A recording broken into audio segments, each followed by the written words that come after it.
Using a 3mm, 1/8 inch drill bit, pre-drill the back of the receiving rails at approximately 450mm centers.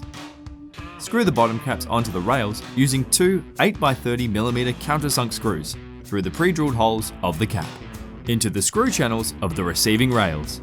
Ensure the drill is set to a low torque to avoid snapping the screws. Screw receiving rails onto posts using 10x22mm wafer head screws through the pre-drilled holes.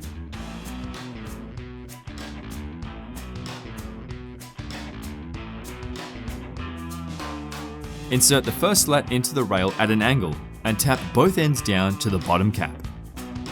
A gentle tap with a rubber mallet may be required from time to time to ensure a proper fit. One spacer is used for a 10mm gap. Two spacers are used if a 20mm gap is required. Insert spacers by sliding them into the grooves within the receiving rails. Insert the second slat and tap down into position.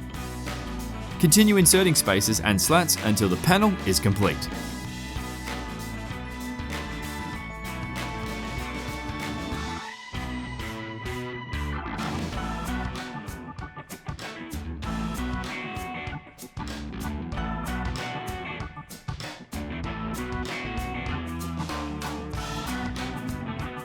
Using a rubber mallet, tap the post cap into the top of the aluminium post. Screw the top caps onto rails using two 8x30mm countersunk screws.